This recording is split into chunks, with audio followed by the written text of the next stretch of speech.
NPR.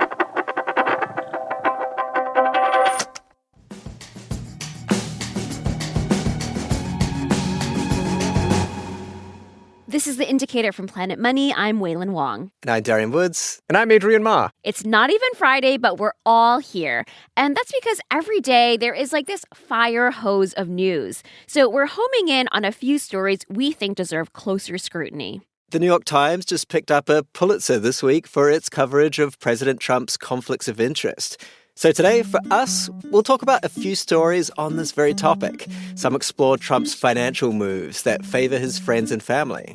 Like a Trump-linked drone company that just struck a deal with the Pentagon. We'll also talk about the legal spat between crypto entrepreneur Justin Sun and World Liberty Financial. That's the crypto company that was co-founded by the Trump family. And we'll also cover the provenance of the steel for the new White House ballroom. I won't exclaim, "Stop the steal." Ah, you just did. But anyway, you can't stop it. It's already here. I will tell you about it after the break. This message comes from Capella University. You know that feeling when there's a spark building inside you, that you were meant for more? That's your own drive, pushing you towards what's next. Capella University gets that. With their FlexPath learning format, you can set the pace and earn your degree without putting life on pause. You've built experience and know what you're capable of. Now, this is your time to turn that momentum into more. The only real question is, what can't you do? Learn more at capella.edu. Support for NPR and the following message come from Edward Jones. A rich life isn't always a straight line. Unexpected turns can bring new possibilities. With 100 years of experience navigating ups and downs, Edward Jones can help guide you. Let's find your rich together. Edward Jones, member SIPC. This message comes from LinkedIn. Owning a small business comes with a lot of challenges and means juggling multiple things at once. It's even harder to do it efficiently. But with LinkedIn, you get all the tools you need to grow in one place. With LinkedIn, simplify your sales, marketing, and hiring so that you can actually run your small business. Learn more at linkedin.com/indicatorshow.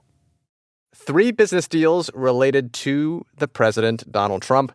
Darian Woods, kick us off. So I want to talk about the Trump family's crypto venture, and specifically a legal fight that's been growing between World Liberty Financial and Chinese crypto entrepreneur Justin Sun.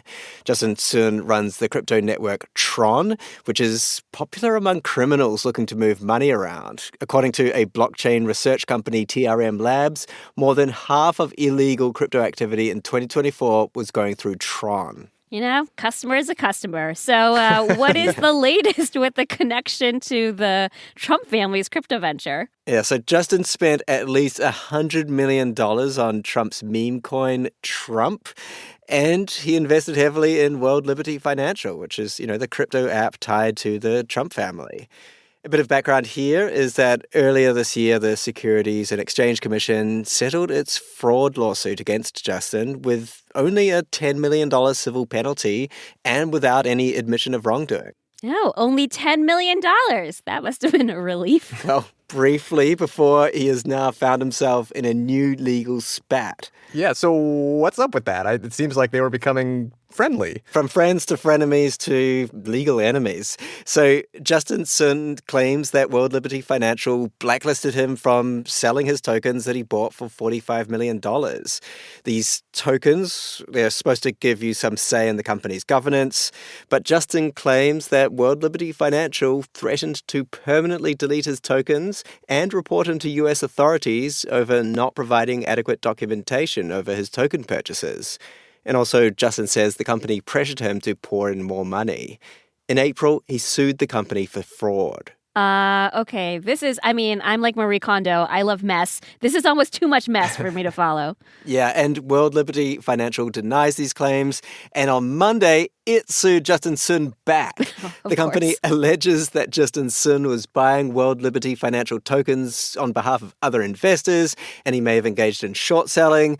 In other words, betting on the price of these tokens to go down, which it says is a breach of its terms. World Liberty Financial claims that it froze Justin's tokens to protect the company and its users, or community, as they say. And it's alleging that Justin's tweets amount to defamation. Justin probably longs for the days when he was just best known for buying that banana at Art Basel. Yes, he is famous for that. Simpler times. There's money in the duct-taped banana, as they say. Okay, thank you, Darian, for sharing the Trump family crypto drama. Waylon, what do you got? I would like to talk about one of the president's pet construction projects, the White House ballroom. Oh, Now, yes. the president has said the ballroom could cost $400 million, which is double the White House's initial estimate, by the way. And we just heard that it won't just be donors, but taxpayers may have to foot $1 billion for security costs. Right. Either way, last year, the White House released a list of nearly 40 donors. Remind us, who's on that list again? Yeah, definitely some companies you've heard of. You've got Google, Amazon, Lockheed Martin. But the company I'm going to tell you about was not on that initial list from the White House. In fact, this company only confirmed last week that it's involved with the ballroom at all. This company is called ArcelorMittal. It's headquartered in Luxembourg, and it's the world's second largest steel producer. And so how much money did it donate? Oh, well, what makes the story interesting is that it was not a monetary donation. ArcelorMittal is donating steel. And here's what company CFO Genuino Cristino said last week in an earnings call. We are contributing steel to the White House ballroom. So approximately 600 tons have been delivered to date. So wait a second. What about U.S. steel, like American-made steel? Yeah, the administration has a golden share in U.S. steel. What happened to that? Yeah, the president said last year that a steel company had approached him about this donation. He said it was worth $37 million. And he said this steel was, quote, great steel as opposed to garbage steel because they dump a lot of garbage around. It was a steal of a steal, he said. It's a steal of a Not steal. really. So what's in it for ArcelorMittal?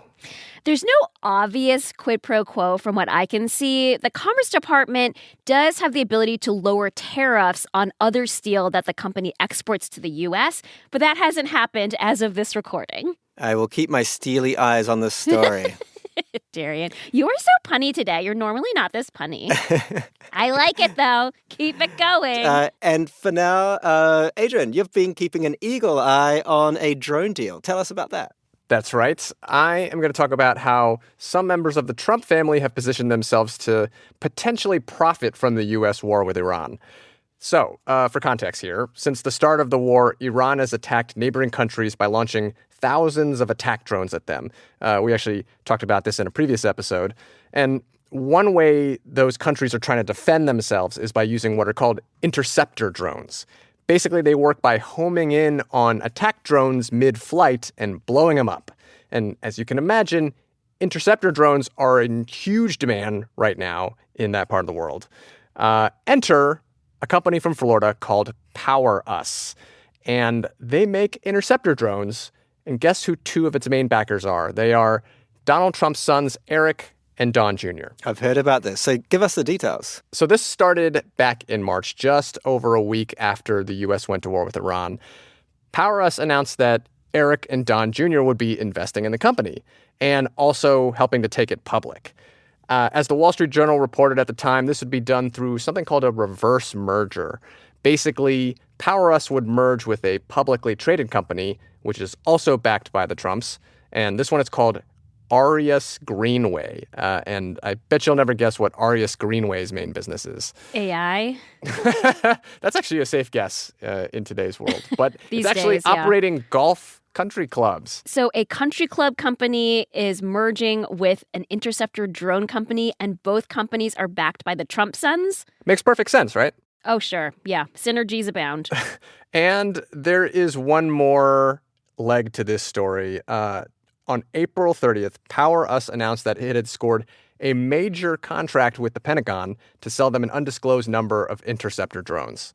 Wait, so that first announcement you talked about where it's like, oh, Eric and Don Jr. are investing in us, that was March. And then in April, they announced this contract with the Pentagon? That's right. Okay. Well, life comes at you fast. And all this raises some obvious questions, right? Like, how did Eric and Don Jr. zero in on this company to begin with? And did their relation to the president influence this deal? Now, there are a growing number of U.S. companies making interceptor drones, but according to Bloomberg News, the president of Power Us says, look, we got the contract on the merits, and Eric and Don Jr. have basically said, hey, we're private businessmen. Still, this deal will probably draw some scrutiny, probably from Democrats who've actually been looking for information about Defense Department dealings with contractors that have ties to the Trumps.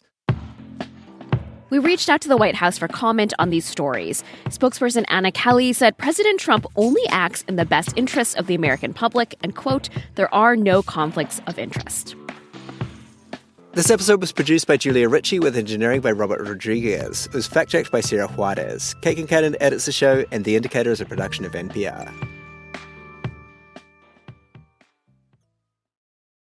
This message comes from Capella University. That spark you feel? That's your drive for more. Capella University's FlexPath learning format lets you earn your degree at your pace without putting life on pause. Learn more at capella.edu.